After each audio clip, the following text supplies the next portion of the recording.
Welcome back. आज हम इस वीडियो में टेंस से रिलेटेड क्वेश्चन लेकर के आया हूँ। तो फटाफट रेडी हो जाइए। आज का हमारा जो पहला क्वेश्चन है, Ruby dash to mall every day. देखिए एक्चुअली में क्या है ना, अगर कोई सेंटेंस हैबिट या आदत बताता हो तो वो प्रेजेंट सिंपल में लिखा जाता है। प्रेजेंट सिंपल मतलब सब्जेक्ट गिवन ऑब्जेक्ट। तो रूबी के अनुसार जो ऑप्शन नंबर बी जो है गोज यहाँ सही होगा। हमने 31 में बताया था कि 31 फार्मूला जो ACS यूज़ करता है, तो उसके अनुसार बी नंबर एकदम राइट आंसर है।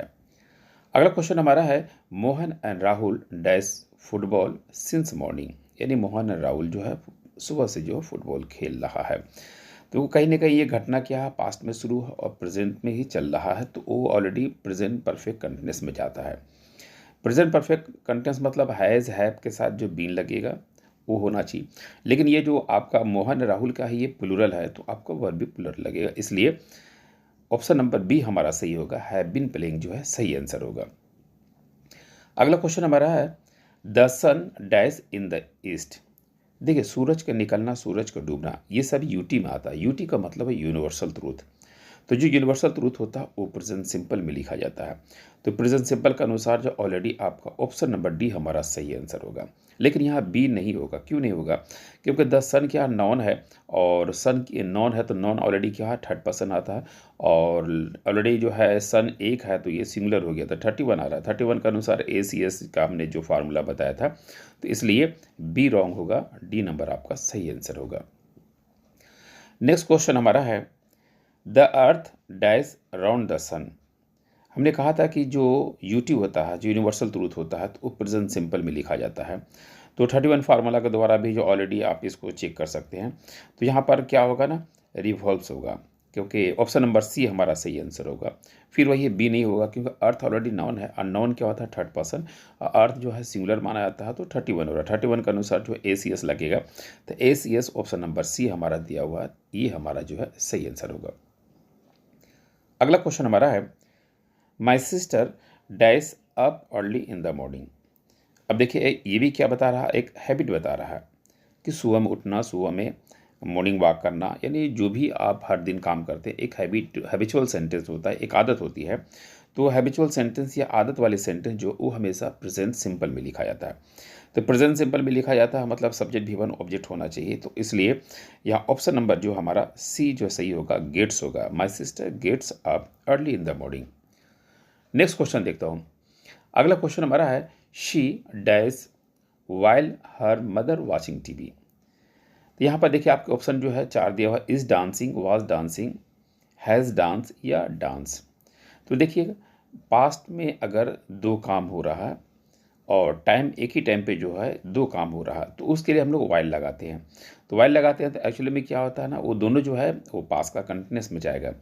तो जैसा कि आपका ऑप्शन नंबर में क्या हुआ कि she was dancing while her mother was watching TV, यानी ऑप्शन नंबर बी हमारा जो है सही आंसर होगा। नेक्स्ट क्वेश्चन देखता हूँ। अगला क्वेश्चन हमारा है, our school dash in the month of July. यानी अगर किसी सेंटेंस में फ्यूचर प्लानिंग की बात हो, आने वाला कल में जो कोई काम होने वाला है, तो वो आप जो है प्रेजेंट सिंपल में लिख सकते हैं। प्रेजेंट सिंपल में लिखेंगे और वो काम होगा, फ्यूचर का बोध होगा।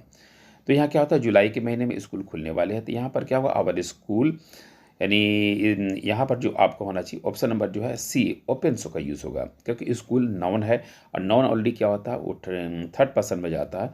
और आप जिस स्कूल में पढ़ते हो तो सिंगुलर हो गया, तो 31 आ रहा था, 31 के अनुसार जो ओपन्स का यूज़ होगा, यानी ऑप्शन नंबर सी हमारा जो है सही आंसर होगा। नेक्स्ट क्वेश्चन हमारा है,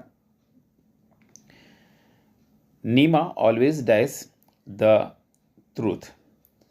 अब यहाँ पर देखिएगा 4 ऑप्शन दे रहा है, इन चारों में से क्या होगा, नीमा जो है ऑलवेज स्पीक्स होगा, क्योंकि देखिएगा ऑलवेज हो गया, समटाइम्स हो गया, ऑफन हो गया, इन सब का यूजेज जो है प्रेजेंट सिंपल में किया जाता है। एक हो गया, तो प्रेजेंट सिंपल में किया था मतलब सब्जेक्ट भी वन ऑब्जेक्ट होना चाहिए। तो नीमा ऑलवेज स्पीक्स मतलब ऑप्शन नंबर सी हमारा जो है सही होगा। और नीमा जो है ऑलरेडी क्या नाम है, तो नाम जो ऑलरेडी थर्ड पर्सन हो गया, नीमा सिंगुलर हो गया, तो 31 हो गया। 31 के अनुसार जो है यहाँ पर स्पीक नहीं बल्कि स्पीक्स मतलब ऑप्शन नंबर सी हमारा सही आंसर होगा। नेक्स्ट देखिएगा, Bhumi sometimes dash for a walk. अब यहाँ पर देखिएगा हमने क्या बताया ना कि देखिएगा किसी सेंटेंस में समटाइम्स हो या ऑफन हो या फिर ऑलवेज हो, तो ये सब जो है प्रेजेंट सिंपल में लिखा जाता है। तो यहाँ पर देखिए क्या ना, ये ऑप्शन नंबर जो है सी हमारा सही होगा। नेक्स्ट क्वेश्चन हमारा है शी नेवर डैश अ लाई। अब यहाँ पर देखिए शी थर्ड पर्सन है, सिंगुलर नंबर है, 31 आ रहा है, 31 के अनुसार टेल्स का यूज़ होना चाहिए, मतलब ऑप्शन नंबर बी हमारा सही होगा। अब प्लस नेवर ऑलवेज जो है ये प्रेजेंट सिंपल में आता है, तो प्रेजेंट सिंपल का फार्मूला आपका सब्जेक्ट भी वन ऑब्जेक्ट होता है, तो इसके अनुसार भी बी नंबर आपका सही होगा।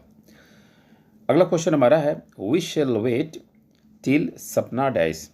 तो अब यहाँ पर देखिए ये जो है टिल का जो यूज़ किया गया है, तो ये कंडीशनल सेंटेंस है, और कंडीशनल सेंटेंस का जो हमने रिलेशन बताया था, किसी सेंटेंस में दो बार यू विल का यूज़ नहीं होगा, क्योंकि कंडीशनल सेंटेंस हमेशा प्रेजेंट सिंपल में लिखा जाता है, और ये अपने साथ जो रिलेशन बनाता है वो फ्यूचर सिंपल का बनाता है। तो फ्यूचर सिंपल का विल या शैल होना चाहिए, और इधर प्रेजेंट सिंपल का भी वन होना चाहिए। इसलिए ये ऑप्शन नंबर जो है बी नंबर हमारा सही होगा। सपना अराइव्स, मतलब अराइव्स यानी ऑप्शन नंबर बी जो है हमारा सही होगा। वही 31 के अनुसार इसको भी चेक कर सकते हैं। नेक्स्ट क्वेश्चन हमारा है unless he dash hard he will not pass. अब यहाँ पर देखिए अनलेस का चाहिए, ये कंडीशनल वर्ड है, और जिस सेंटेंस में ये रहेगा तो वो कंडीशनल सेंटेंस होगा। कंडीशनल सेंटेंस जो प्रेजेंट सिंपल में होता है, सब्जेक्ट भी वन में होता है, और जो कंडीशनल नहीं होता वो फ्यूचर में जाता है, ये हमने डिस्कस किया था। तो ही के अनुसार यहाँ पर क्या होना चाहिए, वर्क्स होना चाहिए, यानी ऑप्शन नंबर डी हमारा जो है सही आंसर होगा। नेक्स्ट क्वेश्चन देखता हूँ। अगला क्वेश्चन हमारा है I shall go to Galaxy Mall if it dash. तो फिर यहाँ पर देखिए, यहाँ पर इफ़ जो यूज़ हुआ है ये क्या कंडीशनल वर्ड है, और ये कंडीशनल वर्ड है, तो जिस सेंटेंस में रहेगा तो ये क्या बन जाएगा, कंडीशनल सेंटेंस बन जाएगा। और कंडीशनल सेंटेंस लिखा जाता है वो प्रेजेंट सिंपल में, और ये अपना रिलेशन बनाता है फ्यूचर सिंपल का। तो यहाँ पर जो है प्रेजेंट सिंपल इट के अनुसार रेंस होना चाहिए, यानी ऑप्शन नंबर जो है सी हमारा सही आंसर होगा।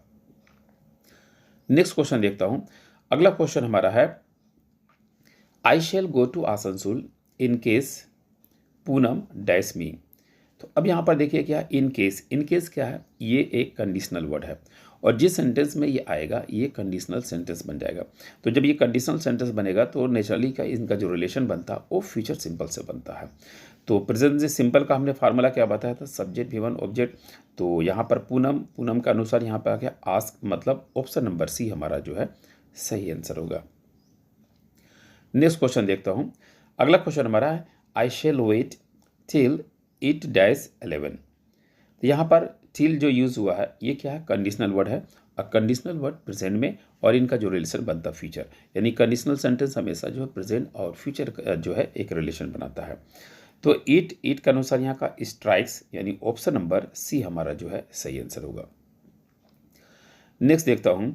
अगला क्वेश्चन हमारा है before Riya dash I shall finish my work. यहाँ पर देखिए बिफोर, यहाँ पर कंडीशनल का सेंटेंस यूज़ किया है, और जो कंडीशनल सेंटेंस होता है वो प्रेजेंट सिंपल में होता है, और उसका जो रिलेशन बनता है फ्यूचर सिंपल का बनता है। तो बिफोर रिया जो है इसमें क्या होना चाहिए, कम्स होना चाहिए। कम्स मतलब क्या है, ऑप्शन नंबर सी आपको जो दिया है, तो सी नंबर आपका सही होगा। नेक्स्ट क्वेश्चन देखता हूँ। अगला क्वेश्चन हमारा है Sandeep will not go there even if it dash. इस सेंटेंस में देखते हैं इवन इफ एक कंडीशनल वर्ड है, और जो कंडीशनल वर्ड होता है ये सेंटेंस बनता है हमारा कंडीशनल सेंटेंस, और कंडीशनल सेंटेंस हमेशा प्रेजेंट सिंपल में लिखा जाता है।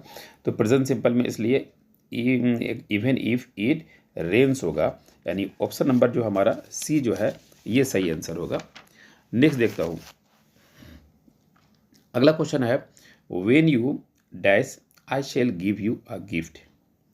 तो यहाँ पर क्या है, व्हेन जो है ये कंडीशनल वर्ड है, और ये जिस सेंटेंस में जाएगा वो कंडीशनल सेंटेंस में चला जाएगा। तो कंडीशनल सेंटेंस में चला जाएगा, तो इसलिए यहाँ पर व्हेन यू कम होना चाहिए, यानी ऑप्शन नंबर डी हमारा जो है सही आंसर होगा। नेक्स्ट क्वेश्चन देखता हूँ। I dash a car. अब इसमें देखिए आपके पास चार ऑप्शन है, हैविंग हो गया, एम हैविंग हो गया, हैव हो गया, वास हैविंग हो गया। देखिए अगर रखने के सेंस में होता है तो आप हैज़ या हैव का यूज़ करते हैं, लेकिन इंटरटेन या जिससे आप इंजॉय लेने का सेंस में होता है वहाँ पे हैविंग का यूज़ करते हैं। लेकिन यहाँ पर क्या है, आपके पास कार है या कार के मालिक आप है, मालिकाना अधिकार आपके पास है। तो जहाँ पे मालिकाना अधिकार का सेंस में होता है वहाँ पे हैव का यूज़ होता है, इसलिए ऑप्शन